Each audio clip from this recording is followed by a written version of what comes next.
Buki. Yes, I can hear you. Yeah, go ahead and go. We live. Hello, everybody. Thanks for tuning in with us. This is BLM Stand Up Sunday. We have some updates and some concerns about what's going on in the Jefferson County Jail. We got Chanel Ham, a co-founder, and we have some other partners. They have some concerns and some issues that we want to address about the Jefferson County jail. Chanel, go ahead. Okay. We have a tight agenda today. Last week has just been full of fun surprises, right?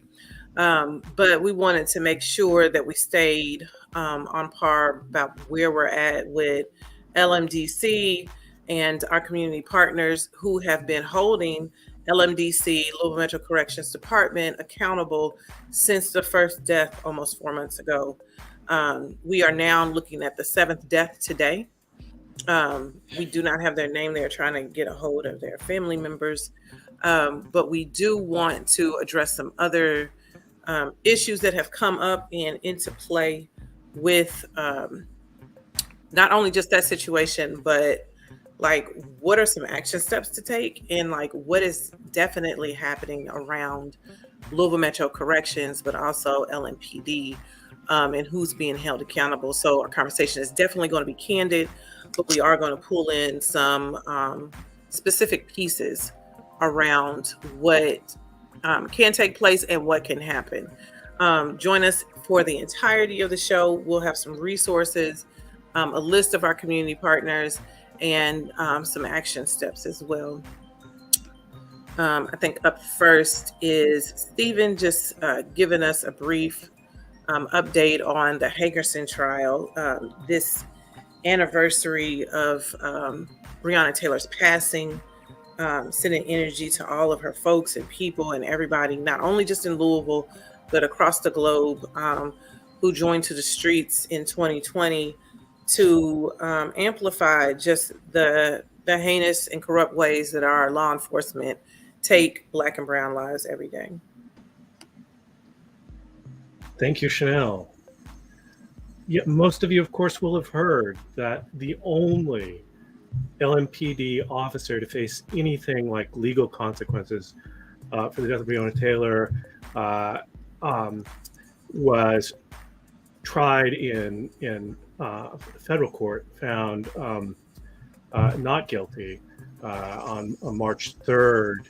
Brett Hankison. Hankison was not tried for the murder. He was tried for recklessly shooting his firearm through the window and sliding glass doors of her apartment, and the bullets could have gone into the neighbor's apartment and injured someone.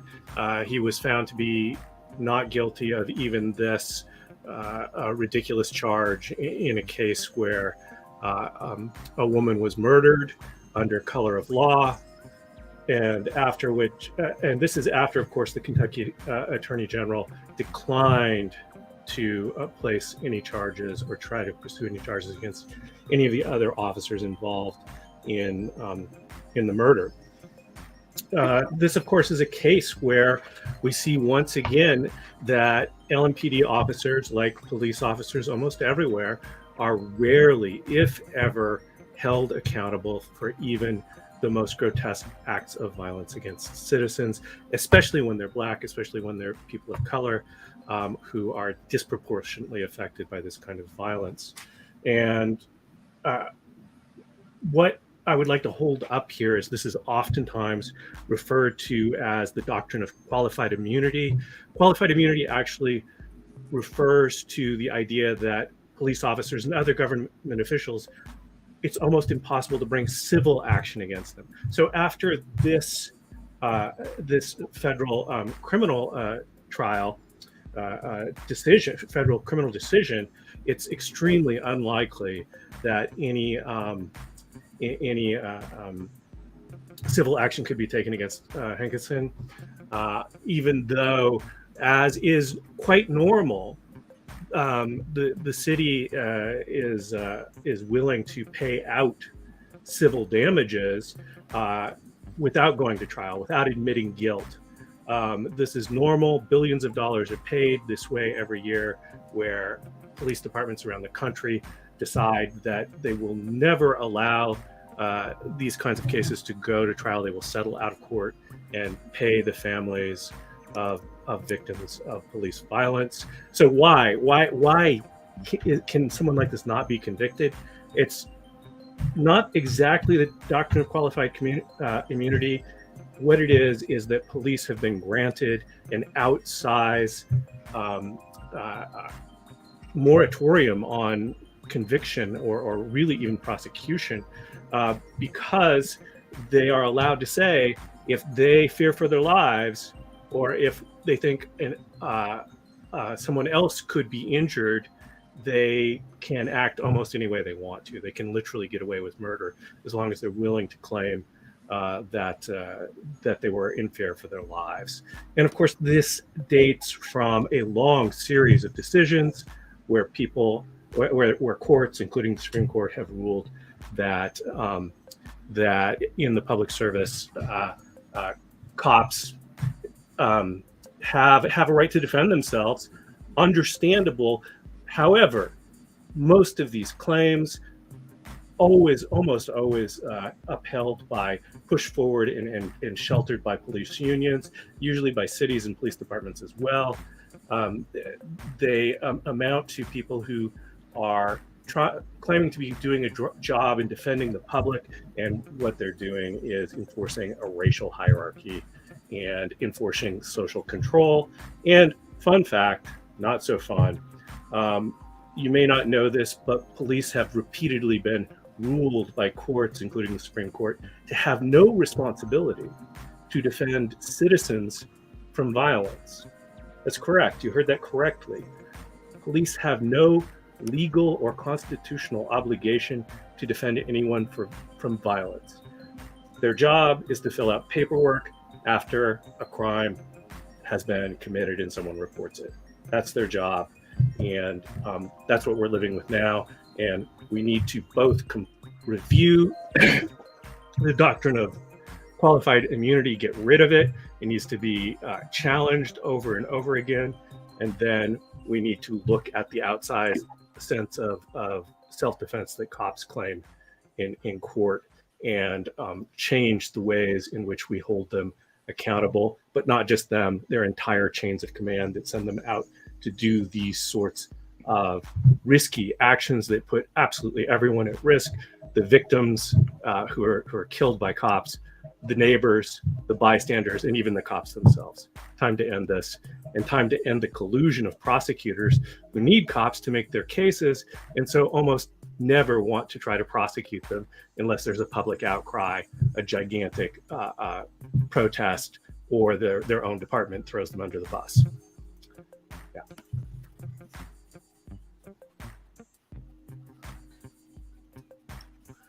Thank you. I was grabbing this link for Americans Against Qualified Immunity. You can definitely start there. You can also hit up your local ACLU, NAACP Defense Fund, as well as Advancement Project, Color Change, and other large national organizations, including Interrupting Criminalization, curated by Miriam Kaba and Andrea Ritchie, which will have that information for you at the end about how you can get involved and organize against qualified immunity. Okay, what do we have next? Oh, HB and SB 313. Isn't this cute? So here in Kentucky, we have hundreds of bad bills. A lot of times they call it bad pills because it's just like makes your stomach ache when you think about it. But this year and several years, thanks to Trumpism and as well as his presidency, Republicans have become very, very much more fascist. And so when a lot of people are talking about, isn't it enough to be anti-racist? No, it's not. It's enough to be anti-fascist. They've been playing that word against us, shortening it to Antifa. But a lot of the work is making sure that we live in a world of equity and inclusion so that we don't have to fight for those things. Among those things is Republicans at different levels of government, including our state governments and legislators, creating laws and adjusting and amending laws, including ballot initiatives that would basically, in turn, take a longer time, but what am I trying to say? Ratify the constitutions at the state levels. And so some of that is the bills like HB and SB 313, both of those in the House and the Senate, to abolish bail funds. Now, bail funds have been around since the beginning of time. They are calling on any organization that raises money to specifically bail folks out, to be limited, and also keep making this argument against violent and nonviolent offenders. Now, a lot of people have asked us, don't you care about violent offenders? Of course we do. They're people just like everybody else.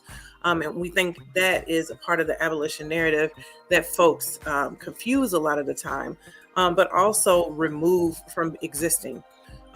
People who commit crimes are still people. And we're not saying that they shouldn't have some type of discipline around the crime that they commit. We are saying that our world can support what respects they need to actually help their situation.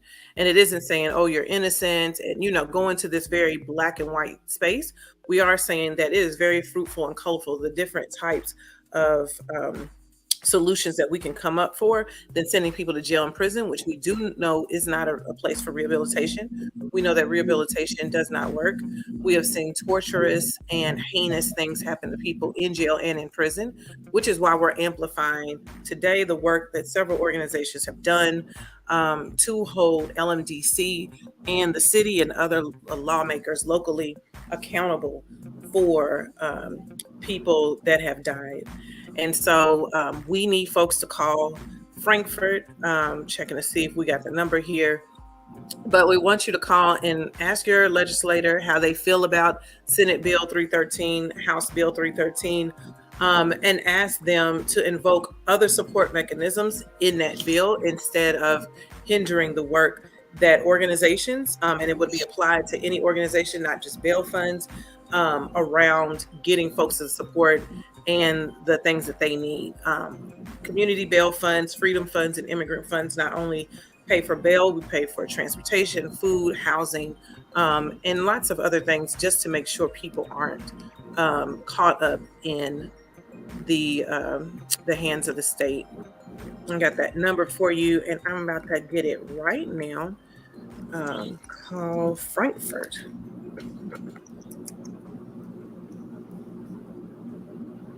Those SB and HB 313.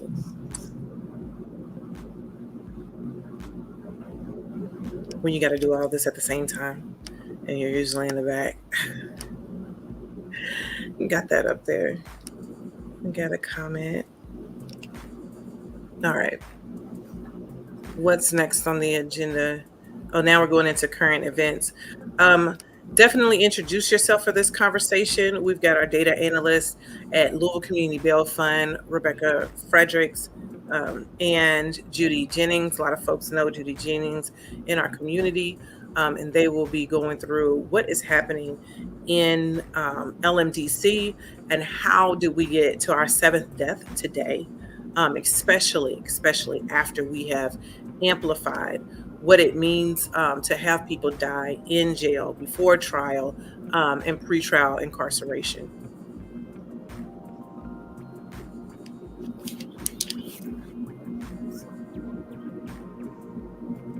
Do you want to go first, Rebecca? Yeah, I can introduce myself. So I'm Rebecca Frederick. As Chanel said, I'm with Louisville Community Bail Fund, and I do a lot of the data work that we do and a lot of the research, and we have been plugged into what's been happening at LMDC, our local community jail, since 2020. In the beginning of the pandemic, we've had like a hotline, and we've been really plugged into what's happening actually, in the community there. And these are conditions that we have seen sort of grow over the last couple of years. And as a result of that, now folks are being harmed and folks are dying. And so I will kick it over to you, Judy, and you can introduce yourself. Okay, thank you. I'm glad to be here and respect the work that you all are doing here and in the community. It's really important. So I represent the Louisville Family Justice Advocates. And we have our core project, what's called the Special Project, and we did art activities in the visitors lobby of the jail from 2008 to 2020 when the pandemic came out. So we were in the jail every weekend, and we saw the strong bond between people that are incarcerated and their families and their children. They would come there and wait an hour or two, sometimes 3 hours for a 20-minute video visiting session. So we know there's strong family ties, and to have those in 2020, the jail just stopped that any possibility of visiting, and so people inside had to pay high phone fees to call even, and so we worked on trying to getting reduced phone calls, and we're still trying to get free phone calls, because I just think of the people hearing about the deaths in the jail now and maybe not even able to call their loved one inside. So we were very concerned when it was first three deaths came in November, very close together. There had been overcrowding in the jail, as Rebecca said. The jail has closed the community correction center, which we are not open. We're not saying that we should open any more facilities, but that means that everybody's incarcerated in the main jail complex, which fits 1,375 people, and it's always been over 1,400, and sometimes over 1,500, as much as 1,600. So very bad conditions in the jail since 2020, especially with COVID. And then the 3 deaths, it was very clear that the people inside are not getting adequate health services. We have Louisville Metro government had a $8 million contract with the for-profit health service industry called WellPath that makes a profit on the healthcare, and these people died under the care of that company, and they need to be held responsible, as well as the leadership of the jail. So we started meeting with Community Bail Fund and other groups at the behest of Americans. ACLU called us together after the 3 deaths in the jail in early December, and we started working on it. And it just, I can't even, having 4 more deaths, even though we've met with the leadership, they know our concerns. So if you're in the community and listening to this now, I really ask you just to start talking about the situation in your church, in your women's clubs, in your sororities, in your schools. Let people know, because there hasn't really been a big public outcry against these deaths. There's been, I know the families are very devastated, but this is a community concern. All of us have to work together to bring this accountability. Mm-hmm. So yeah. Please talk it up. I mean, let people know your concern. Let the mayor know. Let Metro Council know. Definitely. And you mentioned, so we have a group, we're community stakeholders to end deaths at LMDC. And we met even with some city officials and laid some demands. And we have 4 demands that we had a conversation about in the beginning of January. And there has been little to no movement or progress I would say little to no, in my opinion. Maybe there's some progress towards getting these demands met. And then we asked for one being an amnesty period on bench warrants. So bench warrants are given if you have a failure to appear or a minor court interaction of something like that. And then a bench warrant goes out. And then if you are stopped or have an encounter with police, you are rearrested. So we asked for an amnesty period on both issuing those warrants and arresting for those warrants. We asked for a period of review and release for low-level bonds and low-level cases. So folks who are sitting incarcerated who have maybe just $1,000 bond or a $5,000 bond, and they have nonviolent charges, what some would maybe call petty charges, that we want those folks reviewed and released. Like, there's not a point in them sitting in jail if the only reason they're sitting there is because they can't afford that low bail. So we asked for that review and release. We also asked for a full review of the WellPath contract and the mental health protocols, and in particular, the suicide prevention plan that is in place.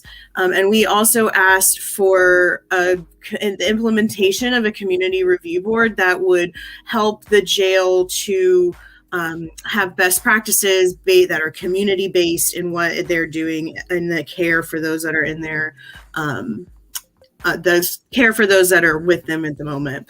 So we put those 4 demands out, and there has been some movement towards those things happening, but there's also been some stalling, and there's not clear answers. And, it's both judges and prosecutors, as well as the mayor's office. So we do ask that when you all call the mayor and you all call your Metro Council officer or your Metro Council members, that you push those demands.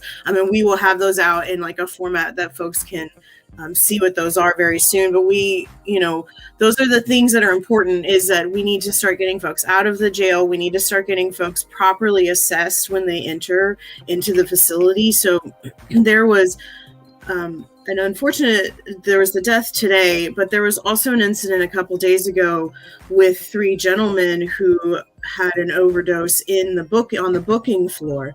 Well, at some point they were not properly assessed between the various institutions that were passing them off. So, we got to have those sort of things in place that can help to stop these things before they happen, for sure.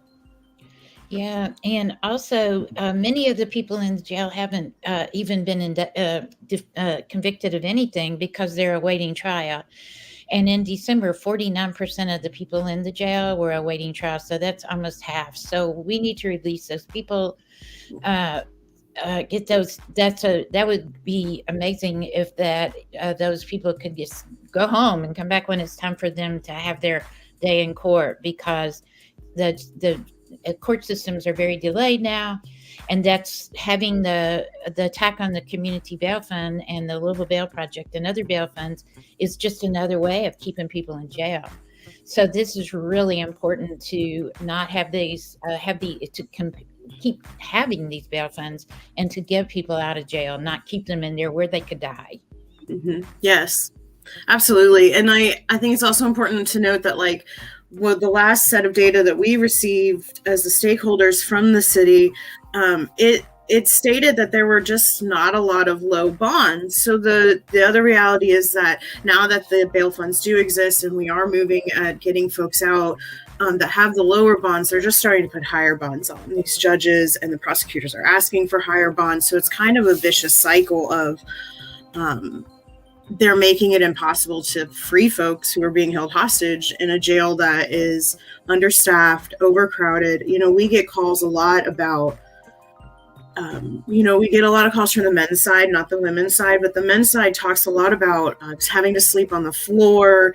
And, when you're incarcerated, your bathroom is in your cell. So when you are at max and then overcrowded, you have folks sleeping on the floor right next to the toilet. You have folks that are having to drink the toilet water of a toilet that's being used beyond the capacity it was intended to. There's a lot of just sort of inhumane health issues that are happening when you get to a point of overcrowding. And that's what is happening at LMDC, and they are not staffed to be able to maintain a safe environment for that.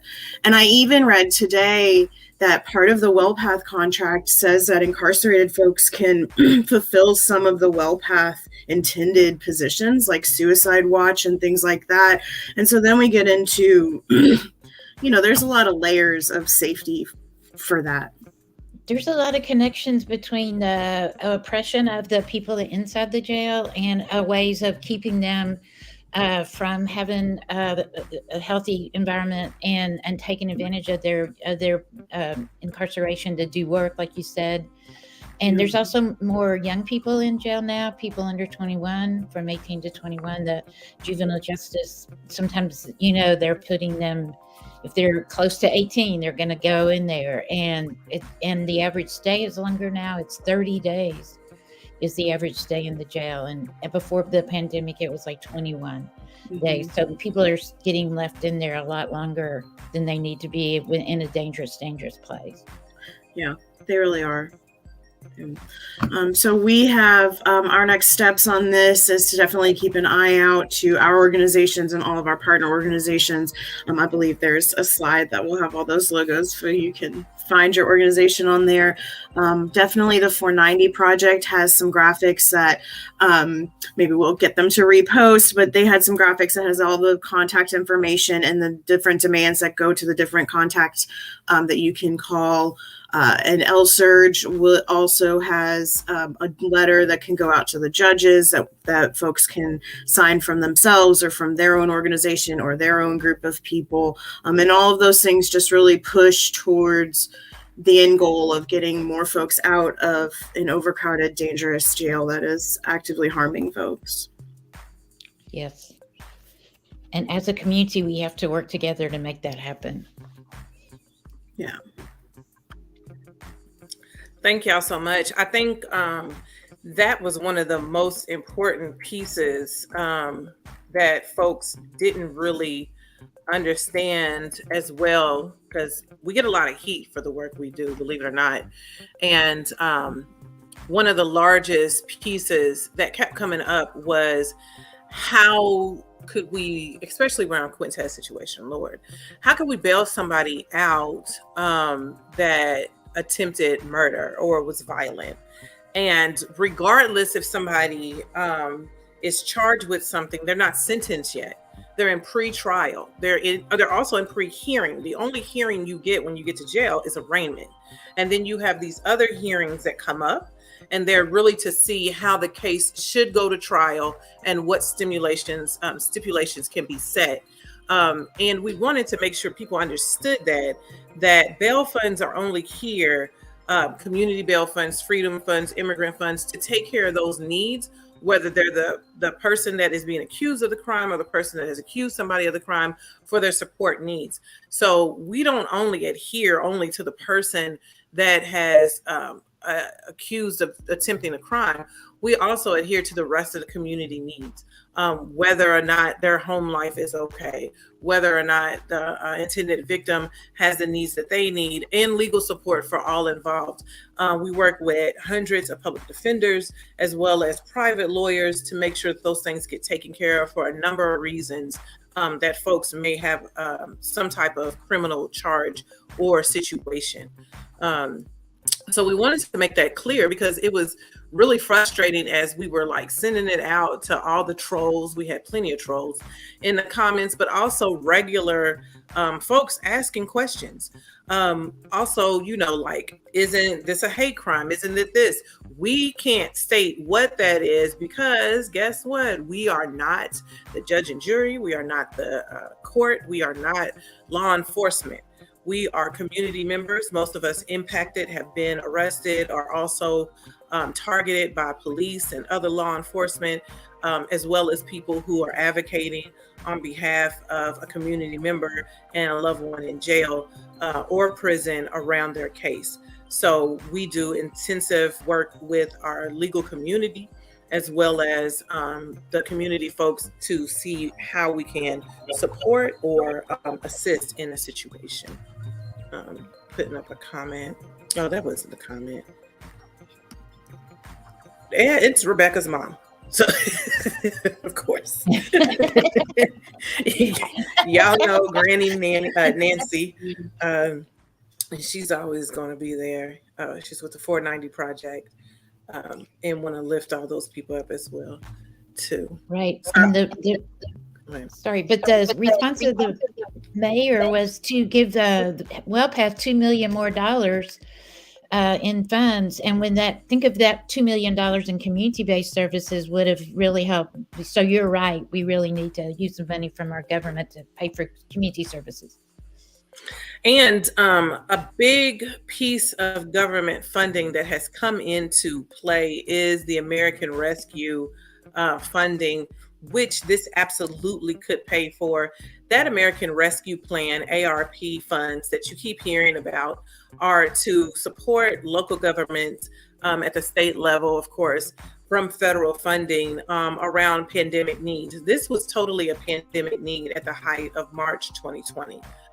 There was a call that went out by the Justice Collaborative, and they notated that we would see many pandemics, many like little bitty, but MANY as well, that would take place in jails and in prison. And as we've talked about this before on Louisville Community Bail Fund, lifting up what had been taking place in the jail, the city and LMDC want to call it worker shortages.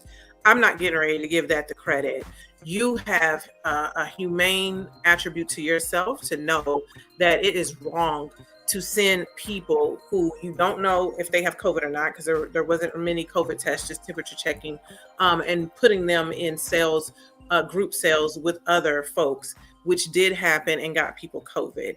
And so our hotline began to turn into a way to talk to their legal support and emergency contact to let them know that they had COVID. And many folks and loved ones in jail began organizing ways to get resources, including clean water, as Rebecca alluded to. So we want to make sure that people are aware of that. I'm going to go ahead and put up that collaborative effort with many federal lawmakers and organizations that still have demands on like what can be done around COVID and in the jail. Don't think I need to remind people we are still in a pandemic. It has not ended, regardless of what is being lifted, where you can't wear a mask and how many tests are going out or whatever. We are absolutely still in a pandemic. We still have COVID variants that are ripping through nations. Asia is seeing another variant continue, Deltacron. I know it sounds like a transformer, but is absolutely moving its way through the nation as we speak right now. Hopefully that comes to an end. It's a flu and Omicron mix that's going through as well. Delta and Omicron have now become one, though. So there are many different things that are taking place that we need to pay attention to. We are now talking about like the action steps, if any. Stephen, Buki, or Judy, y'all got any action step before we start getting into some call to actions?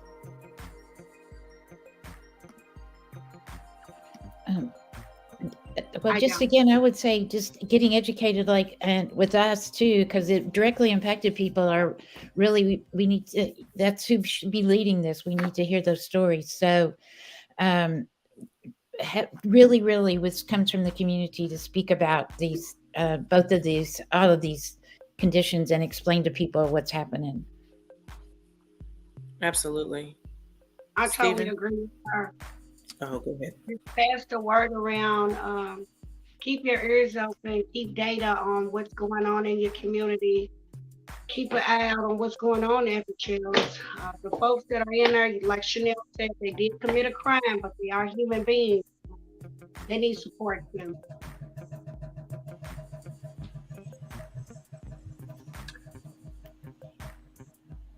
Yeah, I mean, Stephen Gardner, Stand Up Sunday. I just want to remind everyone that these legislative attacks on bail funds, on protest law, on laws against protesting, these are not separate things. They're linked up to a whole bunch of efforts to basically scare people, to criminalize not being a supporter of a system that is increasingly fascistic, to attack American history, the teaching of it, the real history that includes the history of genocide and enslavement, and that includes crackdowns on reproductive justice. And these are not separate things. They're being pushed out by the same folks. And as bad as things are now, there's an organized effort to make them worse. And they're going to get worse unless we can stop it. There isn't anyone else. Absolutely. And I'm glad that you brought that up, especially as like what it means for reproductive justice. And we're not just only talking about abortion rights or reproductive freedom. To have reproductive freedom, you must have reproductive justice. And that does start with Black and Indigenous folks who have been used time and time again for experimental legislation, including and stuff like that. And we're also looking at what it means to hold somebody by an amount of money that was created off the backs of Black and brown people in this nation, and fueling the world, especially as we hold so many who have departed from us, those that are in warfare today. Peace is very much inevitable. And we can begin that by becoming abolitionists and knowing that building what it is that we need is a protest in itself. They're going to make it increasingly hard. But just the way that ALEC, ALEC, organizes against legislation, some folks that you definitely need to check into, as well as the Koch brothers and their many institutions and smaller institutions that sit locally and influence legislation at state levels that increase penalties against Black and Indigenous people and poor people, period. And also look at the gentrification tactics and techniques that are being used, like we're talking about, which is racial banishment, where you remove people permanently from their community without the right to return or choice of displacement and displeasure at that, losing your culture. We want folks to know that this is not a new concept, that this has been around forever. And there is a quote by Richard Allen that I post in the ending video that will come up soon, that speaks about the fear that it was to know whether or not your slave master would sell you off once they departed because of the debt that the slave master owed and how you were the currency for that. And when I say you, I am talking to Black and brown people, and for folks to understand, even though that was like the 1790s, you'll see that quote, and one of the first Black abolitionists coming out of the Methodist Church, really seeping into what it meant to be an abolitionist, not only for slavery, but the many components that it brought up.